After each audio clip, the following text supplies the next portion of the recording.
Chers téléspectateurs, bonsoir. Nous sommes dans la suite et fin de notre enseignement sur les faux prophètes. Bonsoir, monsieur Franck Ayessa. Bonsoir, monsieur Dixon. Très bien. Bonsoir, docteur. Bonsoir, monsieur Dixon. Alors, nous sommes, comme je le disais, dans la suite et fin de notre enseignement sur les faux prophètes. Exactement. Et lors de la dernière émission, nous nous sommes arrêtés sur ce que représentent les fidèles aux yeux des faux prophètes. Et vous avez d'ailleurs dit que les fidèles deviennent comme des proies aux yeux des faux prophètes. Vous avez énuméré quelques faits qui nous emmènent à identifier aussi ces faux prophètes au sein de nos églises. Vous avez parlé de la prophétie, vous avez parlé de la mauvaise prophétie qui ne se réalise pas, vous avez parlé des offrandes qui devient comme une stratégie pour s'enrichir, et vous avez aussi parlé du sexe, on va dire de la décadence sexuelle.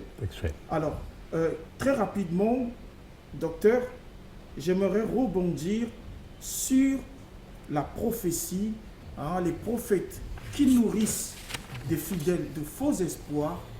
Il y a des prophéties qui ne se réalisent pas. La Bible dit que Dieu accompagne la parole de ses serviteurs. Est-ce que une prophétie qui ne se réalise pas signifie que Dieu n'a pas accompagné la parole de son serviteur, ou simplement c'est un signe d'un faux prophète? Merci pour votre question. Et avant de répondre à votre question, je n'oublie pas nos fidèles téléspectateurs, à tous ceux qui ont tout honneur et qui sont toujours fidèles. Et je vous salue au nom de Jésus. Alors, par rapport à ta question, elle est très pertinente. Autre question, vu que c'est la suite de ce que nous avions abordé depuis un certain moment. Effectivement, les faux prophètes constituent un réel problème. On peut parler des mâles, d'un fléau, si vous voulez bien, car en fait, il laisse comme ça plusieurs conséquences, plusieurs dégâts au sein du peuple de Dieu. Je parlerai même qu'il constitue un danger public, les faux prophètes. En ce qui concerne les prophéties, les fausses prophéties, c'est vrai. Les faux prophètes ont pris l'habitude de prédire faussement l'avenir. Et vous le savez bien. Et ceux qui nous suivent le savent. En donnant des faux espoirs. Les faux prophètes disent contrairement à ce que la Bible nous dit dans le livre de Deutéronome, chapitre 18, verset 20, verset 22. Qu'est-ce que la Bible dit là-bas? La Bible nous dit que tout ce que le Seigneur donne aux vrais prophètes pour aller apporter au peuple de Dieu, je vous dis, tout finit toujours par s'accomplir. Ce qui est contraire à ce que nous apportent les faux prophètes. Donc je demande à nos chers téléspectateurs de prendre bel et bien ce verset-là, un verset qui est très important, mais nous on ne peut pas le lire ici, ce passage, parce que nous sommes derrière le temps. Mais sinon, je vous dis, les faux prophètes par les fausses prophéties causent beaucoup de dégâts. Beaucoup de dégâts. Et font de ces prophéties leur business, et c'est comme ça que les brebis sont devenues leurs proies. Dieu ne peut pas vous envoyer en son nom dire des choses qui ne s'accomplissent pas. Quel est ce Dieu-là? En tout cas, ma Bible ne le dit pas ainsi. Ah, ils sont là, ces pauvres prophètes qui ont dit des choses, des mensonges aux brebis qui leur ont promis une merveille, ben, rien ne s'est accompli. C'est là où dernièrement, quand je prêchais, j'ai enseigné dernièrement cette thématique, j'avais même dit que pendant que nous parlons, s'il y a des brebis qui se reconnaissent et qui sont de ces églises, de ces faux prophètes, il faut que ces brebis puissent réellement se prémunir et puissent prendre des positions pour essayer de pouvoir dénoncer ces faux prophètes et leur faire savoir que vous n'êtes pas de Dieu. Parce que c'est un problème de vie ou de mort. Donc, nous ne sommes pas là pas pour notre apologie, nous sommes là parce que c'est une affaire qui fait couler beaucoup d'encre et de salive et nous pensons que le Seigneur nous dit chaque chose à son temps. Et voilà. Donc, vous avez même parlé des abus, ok, des décadences sexuelles, voilà. C'est vrai. C'est vrai. C'est vrai, c'est déplorable, c'est regrettable. Hein, quand aujourd'hui, certaines personnes mariées ou certains chefs de famille ne veulent plus envoyer leurs femmes et leurs enfants à l'église parce que c'est disant que voilà, l'église est un endroit pas sécurisant, tout ça. Ça c'est pas bien. Vous voyez que apparemment c'est l'œuvre du diable qui est en train de pouvoir faire son travail pour que les gens soient amenés en enfer. Voyez-vous? Donc c'est des choses que nous devons dénoncer. Nous sommes là, c'est bien que c'est une causerie, mais que dans cette causerie, que ceux qui nous suivent soient bénis, pour savoir qu'il y a le vrai, mais il y a aussi le faux, il y a aussi... voilà. Donc il n'y a pas seulement le faux, il y a aussi le vrai. Donc voilà un peu les abus sur de l'argent. Ce sont les gens qui préfèrent l'argent plutôt que Christ. Ils n'aiment pas les gens, hein. C'est l'argent, ils n'aiment pas Christ, et c'est l'argent. Ils sont avides, hein, par cupidité, ils trafiquent du peuple au moyen des paroles trompeuses. Hein, comme 2 Pierre 2, verset 3 nous le dit. Hein, vous savez, la Bible dit, vous ne pouvez pas servir 2 maîtres à la fois, Dieu et maman. Hein, soit vous servez un et vous laissez l'autre. Mais les faux prophètes vous donnent des pressions qui n'ont rien à craindre et puis ils viennent pour servir 2 maîtres à la fois. Ça ne se passe pas comme ça. Donc voilà un peu, ils abusent des pauvres, ils abusent de ceux qui viennent chercher le Seigneur par des paroles captivantes. Ils ont des belles paroles, je vous dis. Hein, je vous disais même dernièrement que les faux prophètes ont l'expertise des paroles.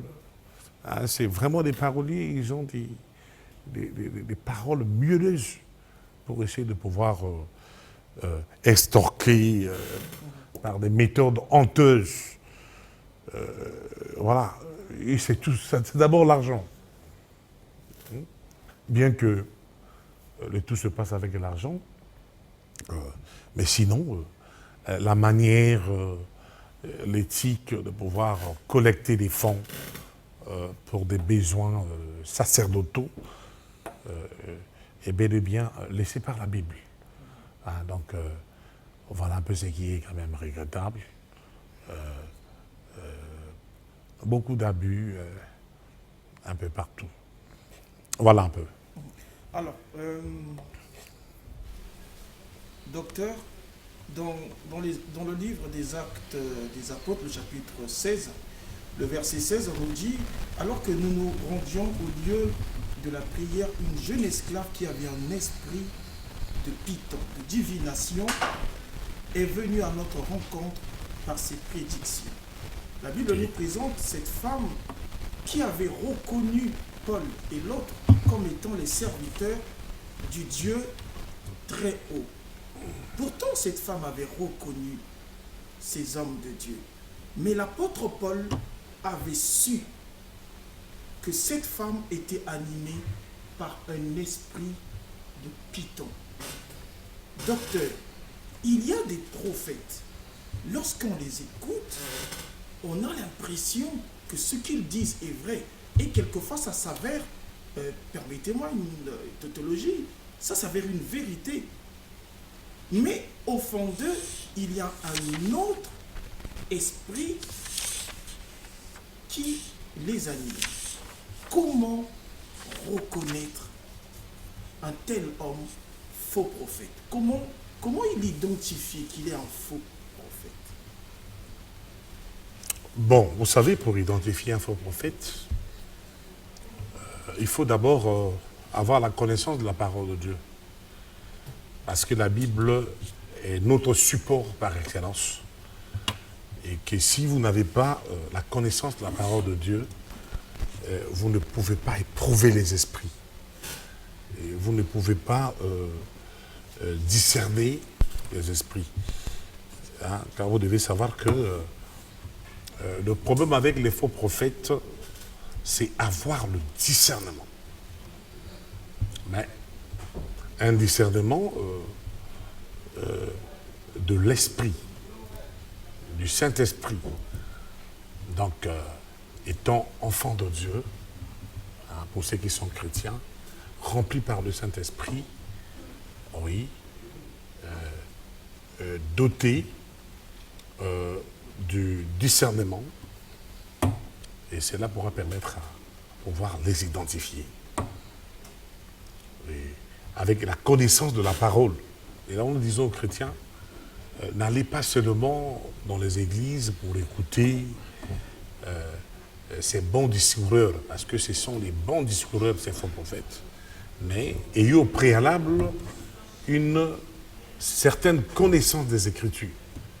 Et c'est cette connaissance-là qui fera que vous puissiez être échappé un peu à tous ces pièges-là de ces faux prophètes. Alors, il y a encore autre chose que j'aimerais ajouter. Dans le cas de Paul, par exemple, vous allez voir que, au dehors de la parole que les hommes doivent connaître et du Saint-Esprit que les hommes doivent chercher à pouvoir avoir, il y a aussi certains signes qui ne ratent jamais. Hein, tel que je vous ai parlé, hein, l'amour d'argent, un peu les abus, les décadences, et voilà. Mais on peut aussi ajouter que ces faux prophètes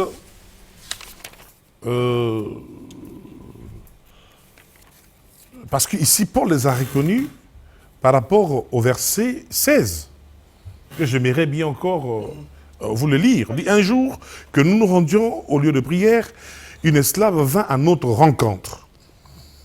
Elle avait en elle un esprit de divination et ses prédictions procuraient des grands revenus à ses maîtres. Vous voyez cette partie-là? Donc, ces divinations procuraient de grands revenus à ses maîtres. Toujours ce genre d'abus. Là, c'est l'argent. Donc, cette femme-là ne pouvait pas prophétiser sans cet intérêt d'argent. Là, c'est sorti. Et c'est par là que Paul, entre autres, les signes qui ont permis qu'il puisse réellement le déceler, la déceler. Et Paul a pu déceler par rapport à ça. Donc, les faux prophètes, pour les connaître, ce n'est pas difficile. Pourquoi? Parce que tous ces signes que nous avons fait état et sans dents. Et au dehors de ça, ils travaillent sous couvert d'un nom quelconque. ils ont toujours un nom, quelqu'un au dehors du nom de Christ. Voilà un peu comment les reconnaître. Au dehors des noms, quelqu'un qu'ils peuvent utiliser, hein, les pauvres prophètes, ils utilisent aussi des objets. Moi, je suis sûr qu'à côté de cette femme-là, bien que ce n'est pas écrit, mais les objets n'ont pas manqué. Ah, ils ont toujours des objets, hein, des croix. Aucune part dans la Bible, il est dit que notre sacerdoce doit se pratiquer avec comme logo la croix. Ça c'est pas écrit, c'est de l'idolâtrie. Mais ces faux prophètes, on les reconnaît par ces objets. En tout cas, retenez cela, vous qui me suivez, et ils ne viennent pas rien qu'avec la parole. Bien que la Bible dit, au commencement était la parole était avec Dieu, la parole était Dieu. Oui, c'est par là qu'on reconnaît un vrai serviteur de Dieu aussi, parmi les signes. Mais eux, comme le diable ne se cache jamais, le diable ne peut pas vous donner sa gloire et ne pas donner un symbole, un identifiant. Voilà pourquoi c'est comme ça que ces faux prophètes se font prendre. Des objets, ça peut être des bijoux, ça peut être un certain revêtement. Il y a tous des objets. Il faut toujours, avant de prier, il faut le sel, il faut l'huile. Il y a tous des objets. S'il n'y a pas un nom qui prononce, donc soyez-en sûrs qu'ils vous utiliseront les objets. Et voilà. Donc, ils ne servent pas aussi Dieu avec la puissance de Dieu. Vous voyez, ces objets-là, ce sont des objets qui permettent à ces faux prophètes de pouvoir procurer une certaine puissance, un certain pouvoir hein, pour opérer un peu certains faux miracles. Donc, ils ne servent pas Dieu avec l'onction du Saint-Esprit, mais par la puissance de Satan. Je vous assure. Et parmi les faux prophètes, il y en a ceux qui sont ignorants, purement et simplement, par zèle amer, se sont autoproclamés pour faire comme par enthousiasme, par suivisme l'œuvre de Dieu. Mais il y en a ceux qui sont des satanistes, purement et simplement parce qu'ils connaissent qu'ils sont des envoyés du diable, envoyés pour une mission pour faire perdre les âmes mandatées par le diable. Et ce sont les plus dangereux. Voyez-vous? Donc, alors, il y a mon co-présentateur qui a des questions certainement, mais rapidement, pendant que je venais, un téléspectateur qui nous a suivis lors de la dernière émission m'a posé une question assez simple. Il m'a dit, Monsieur Klaus, je suis baptisé dans une église, puis je me retrouve à Pointe-Noire, je me retrouve dans une autre église. Et si dans cette église, il y a un faux prophète, moi, le fidèle, est-ce que mon salut est garanti, reste garanti, ou finalement je perds le salut de l'âme? bon, déjà, à chaud, je peux répondre que le salut, une fois acquis, ne peut pas être perdu. OK? Bien que c'est tout un thème qui nécessite toute une émission, je sais que tout le monde ne serait pas d'accord avec moi, mais je suis habitué comme ça. Quand on vous apporte la vérité, tout le monde n'est pas d'accord avec vous. Mais je lance ça comme ça et on reviendra pour parler dans les profondeurs. Parce qu'on n'a pas signalé aux téléspectateurs que Cri de minuit a été changé en profondeur. Nous pensons que ceux-là qui ont suivi la bande d'annonce ont compris. Mais sinon, nous sommes là, nous reviendrons en profondeur pour essayer de pouvoir étayer cela. Donc, quand on a le salut, on l'a une seule fois. Je parle bien du salut, pas un semblant de salut, mais je parle bien du salut. OK? Il y a tellement de versets que je peux, toute une litanie de versets que je peux vraiment étaler ici. Bon. Mais sinon, pour cette brebis-là, qui se retrouve dans une autre localité, qui, au départ, avait reçu le salut aux mains d'un vrai homme de Dieu, et qui se retrouve dans l'église d'un faux prophète. Mais s'il découvre que cette église n'existe pas un faux prophète, la seule chose que je peux conseiller à cette église, c'est de plier bagage et de partir avant que ça soit trop tard. Parce que les faux prophètes sont dangereux. Sont dangereux, c'est des hommes que leur condamnation avait déjà été établie, fixée. Ils attendent leur condamnation. Donc ce n'est pas des hommes à faire confiance. Un faux prophète, dès que tu le découvres, il faut quitter. Même plus, pas une salutation. C'est des hommes très dangereux. Donc c'est un peu ce que je peux dire. C'est simple. Préparez ça avec un faux. Voilà. Sous quel prétexte? Voilà. Ok, allez. Monsieur Franck. Justement, Monsieur Dixon, j'ai une question. Tout au plus deux. Homme de Dieu, si vous avez un père spirituel qui montre les signes d'un faux prophète, je sais que la Bible nous enseigne largement sur le rapport père spirituel et enfant légitime. Effectivement. Ce respect, cet amour que le fils a envers son père.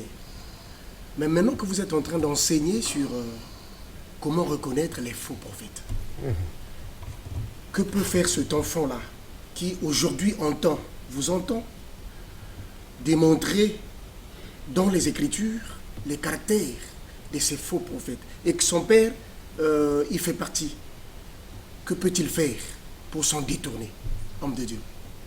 Bon, déjà cet enfant a un père faux prophète. Donc quand on a un père faux prophète,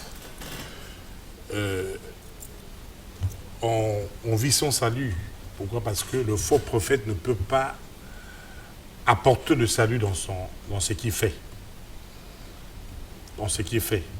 Parce que n'étant pas mandaté par le Seigneur, il s'est autoproclamé, il aura quel pouvoir pour apporter le salut à ceux-là qui le suivent? Donc, il faut peut-être reformuler la question. Sinon, cet enfant, s'il est au pied d'un faux prophète, il n'a jamais reçu le salut. Parce que le faux prophète ne bénit pas. Le faux prophète ne sauve pas. Tout ce qu'on peut faire au pied d'un faux prophète, dans une église dirigée par un faux prophète, est nul et non avenu.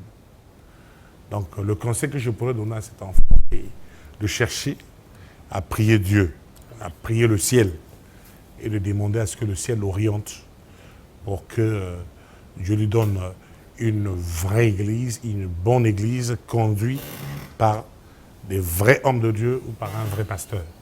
Parce que je vous dis toujours que de la même manière qu'il y a des faux prophètes, il y a aussi des vrais pasteurs. Je pense que nous aurons le temps de pouvoir prêcher ces choses dans les jours à venir, car on ne prêchera pas seulement le faux, on va aussi présenter le vrai. Merci beaucoup, docteur Clézaïssa. La deuxième question. Est-ce que vous êtes satisfait par rapport à la première question? Tout à fait, tout à fait. Parce que voilà. Tout à fait, parce que nous avions compris qu'il doit sortir. Parce qu'il ne peut pas rester là, sinon c'est l'enfer. Non, c'est l'enfer. Merci beaucoup, docteur Clézaïssa. Même s'il a donné beaucoup d'offrandes, ça c'est l'enfer. Merci. Ça va gratuitement. Alors, pensez-vous qu'en dénonçant l'œuvre des faux prophètes, docteur Clézaïssa, vous avertissez de quand vous prévenez d'autres du danger qu'ils encourent? Alors, qu'est-ce qu'il faut que ceux qui vous écoutent aujourd'hui, qui t'attendent encore, d'autres depuis que vous avez commencé ces enseignements-là, ont compris que le choix est clair. C'est une question de choix. Il faut choisir la vie ou la mort, la malédiction ou la bénédiction. Et ceux-là qui sont en train de tâtonner jusqu'aujourd'hui, homme de Dieu, docteur Klezaïssa, quel conseil pouvez-vous donner à ces chrétiens-là? Ils sont nombreux, qui sont en train de tâtonner encore. Ils sont indécis, ils ne savent quoi faire. Mais pourquoi tâtonner? Bon, je sais bien qu'à un moment donné, les gens entrent dans le fanatisme. Voilà. Vous savez, Monsieur Franck, on ne peut pas tâtonner avec ou devant ce qui fait la vie. Parce que vous savez, la parole de Dieu, tout ce que nous sommes en train de partager, que ce concerne la vie ou la mort. Donc, le conseil à donner. Vous voyez, si une maison se brûle, vous allez donner quel conseil aux habitants de cette maison? Est-ce que vous avez bien des conseils à donner? Donc, je répète encore que les faux prophètes constituent un danger public. Un danger public auquel sont exposés des hommes en général. Donc, si vous les découvrez, finalement, j'insiste encore, il faut carrément les quitter parce qu'on ne blague pas avec la vie. La Bible dit, si vous entendez sa voix, n'endurcissez pas votre cœur. Bon, mais non, si vous connaissez des gens qui s'endurcissent de cette façon, priez pour eux.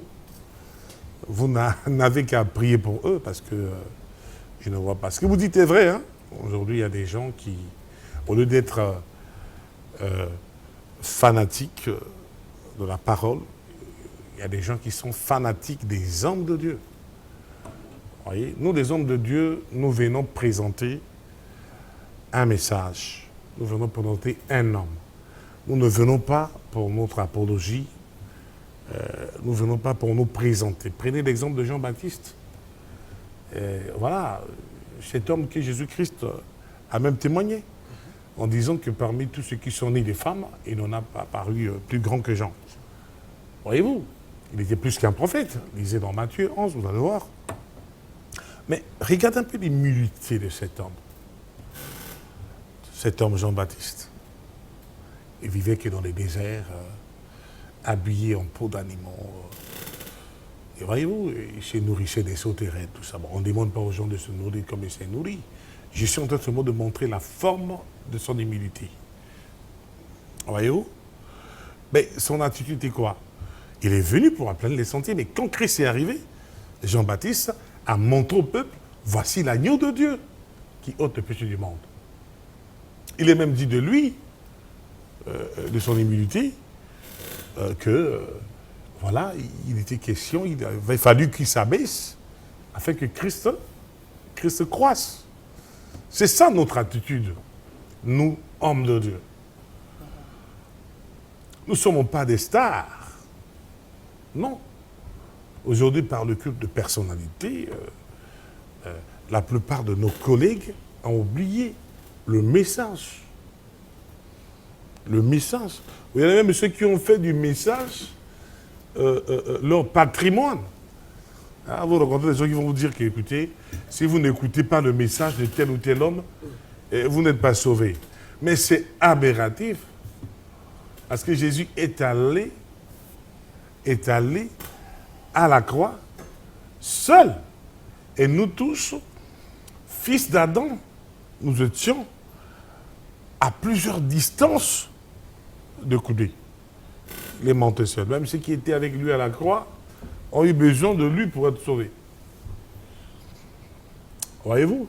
Et le message, c'est quel message? C'est le message de la croix. Car en fait, dans la Bible, nous n'avons que deux types d'alliances. Nous avons l'Ancienne et la Nouvelle Alliance. Nous avons l'Ancien Testament et le Nouveau Testament. Voyez-vous? Nous avons l'alliance de Sinaï et l'alliance de Golgotha. Et l'alliance de Sinaï, c'est cette alliance de la loi qui est venue avec Moïse. Et l'alliance de Golgotha, c'est cette alliance de la grâce qui est venue avec Christ. Et le message de la grâce, c'est ça l'évangile. C'est ça la bonne nouvelle. Mais vous allez trouver des gens qui viennent nous se positionner entre vous et Golgotha pour dire, si vous ne croyez pas au message de M. Klaus, M. Franck, vous n'êtes pas sauvés. Mais ça, c'est de l'abomination, de la désolation. Quel message? Ces gens-là qui disent qu'ils ont des messages, ils ont quel message? Autre que l'évangile. Je la crois. On vous dirait que Branham, par exemple, c'est l'exemple que je prends, que c'est lui le prophète de la France. Fausseté. Pourquoi? Parce que Branham a amené quel message? Rencontrer Branhamis, posez-lui la question. Quel est le message de Branham? Fais ça ce soir. Ils vous diront rien. Il n'y a pas un message que Branham a donné. Ils vont toujours, ils vont se baser de la Bible, de l'Évangile. Écoutez, mais si le message c'est l'Évangile, mais pourquoi prendre un homme que vous pensez qu'il est prophète? Et s'il est prophète, il doit être dans les Éphésiens 4, chapitre 11, où la Bible dit, étant monté au ciel, il a mené des captifs, il a fait des hommes comme apôtres, les autres comme prophètes, comme évangélistes, comme pasteurs et docteurs. Mais vous faites sortir un homme descendant d'Adam et Ève comme toi et moi, et vous le placez devant Golgotha, toute une alliance, et vous parlez sur un soi-disant message. Mais aujourd'hui, c'est ça. Voilà ces faux prophètes que nous sommes venus. Non, on ne doit pas balbutier. Vous savez, nous sommes dans une période où les gens sont en train de confondre l'amour à la doctrine. Non, pas de doctrine, pas d'amour. Donc voilà un peu, vous m'excusez, parce que j'ai voulu peut-être un peu m'accaparer un peu de la parole. Je ne vous oublie pas, vous êtes là, continuez à faire votre travail. Monsieur Dixon? Voilà, il y a tellement de questions, mais j'aimerais rebondir sur, sur vos propos. Mais je vais m'exprimer en lingala quand même. Papa, na Brazzaville, tozali na bandeko oyo, bazali na grâce, ya ko comprendre liloba malamu te. Outi koloba ete pona ko détecter, ko yeba ba faux prophète, il faut nani oyeba maloba. On parlait pe n'apôtre Paul, on parlait na Saint-Esprit. Papa, na lingi on s'adresser na ba oyo, bazali, ba qui peut-être l'école te, parce que na kacha ba église na biso, bazali ebele. Mais quelquefois, ba yebite que oyazali boso nangai, azali faux prophète. Ba yebi ndenge ya kotanga Bible te. Nini yo koki koloba na bango pona miso na bango efungwama. Alors, c'est vraiment un exercice que Dixon vient de me donner, c'est une surprise. Mais que voulez-vous, pour le salut des âmes, on va comme ça se battre pour essayer de pouvoir dire quelque chose. Alors, nakoloba na bango dini, nakoloba na bango boy que bafongola miso parce que tozana tango moko ya pasi pe ya mawa. Tozana tango oyo mokili esili kobeba pona nini, pona Yesu azako ya mikolo etikali ya kotanga. Donc lokola Yesu azako ya makambo nyonso Yesu alobaki, en tout cas tokoloba ngona bolingo nyonso na motema poto yi awa poto diki toningi bato ba ye manzambe babika. Voilà makambo nyonso to Yesu alobaki sekokisami. Et na kotalaka makambo nyonso Yesu alobaki makambo oyo ya ba faux prophète, c'est-à-dire que basali ya nzambe ya lokuta makambo wana elobamaki. Donc toza kotala ngo na kati ya mikolo oyo. Oza komona moi maman azana posa na nzambe mikolo ekomi kodekana po atika mokili ya kufa ma koluka nzambe akutani lisusu na babongisi bato oyo bayi lisusu po bazala kozala ko escroquer kozala ko bongisa yenzela eza kosala biso pasi yango nomoni ke nzambe atikaka bana na ye boye te amoni que récréation mpe esalami mpe mingi yango wana permettre à ce que na mwa ngolu moke oyo eza na biso tomema yango na ntango toza koleka na kati ya mokili tomema mpe ya biso contribution pour que moto oyo aza kolanda biso soki asosoli afongola miso mpe abikisa molimo na ye. Voilà. Papa, na insisté mokie na cadre ya mwasi oyo azalaki na esprit ya Python. Bakomi ebele bato bazali na esprit wana. Mais soko moni maloba na bango ya maloba ya sukali. Bazali ko se comporter bien. Pona ba mama oyo bayebi ko tanga Bible te. Nini ekoki ko sunga bango ba détecter bato wana. Est-ce que ezali libondeli ko sambela na ko senga na Nzambe? Te, ezali ka pour ko senga na Nzambe te. Ba signe ezali ebele. Omoni mosali oyo be mosali ya Nzambe asambela asalaka mpona souci ya milimo. Milimo bato ebika. Mais ba bolungisi wana ba faux prophète wana bango bayaka mpona milimo badebika te parce que Nzambe moto atindi bango te. Omoni lokola Nzambe atindi bango te bango bayi bango moko bazana bazosala badégâts ebele eza lokola moto batindi mission te.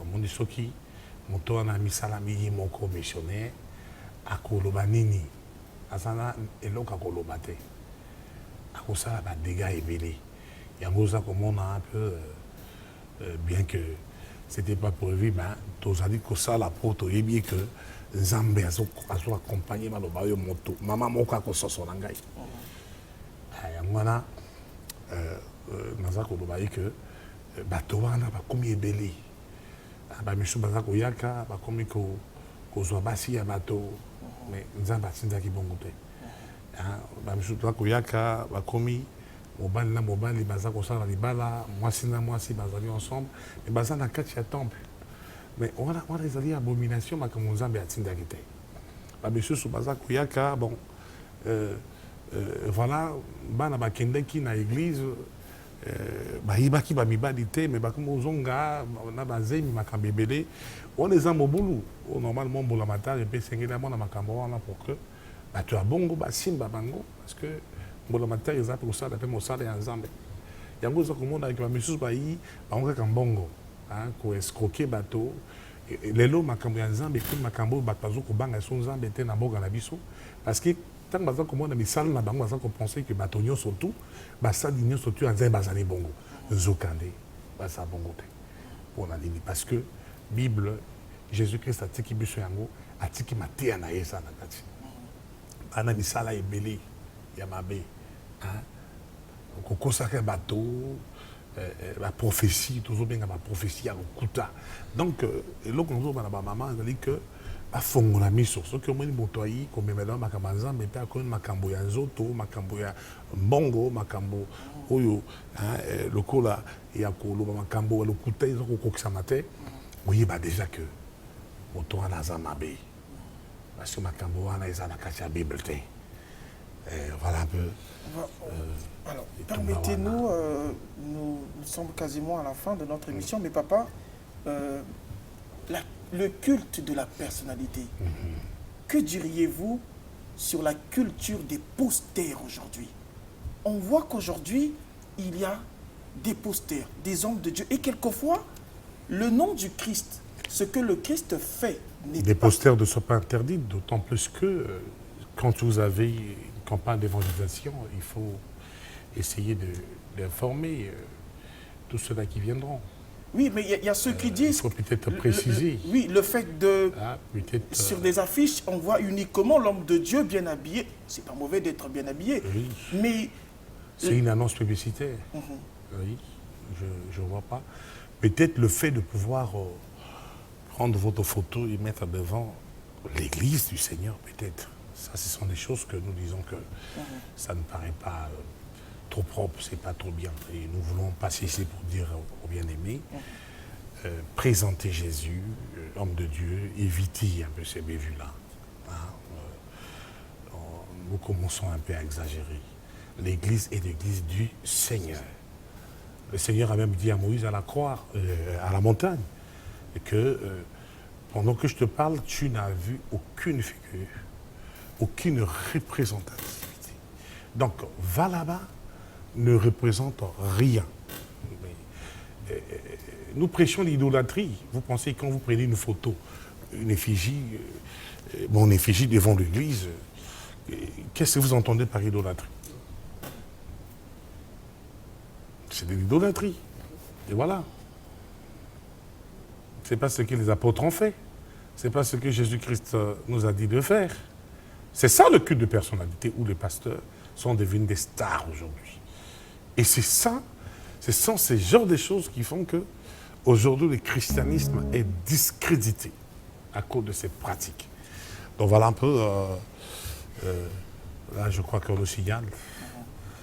Alors, chers on ne pourra jamais téléspectateurs, finir avec ça.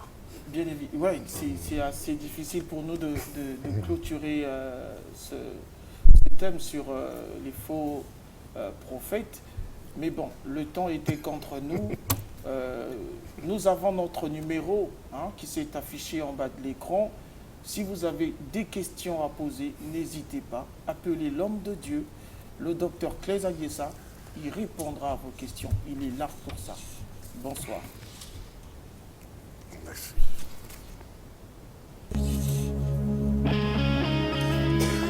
Ah, mais dis ça, tu m'as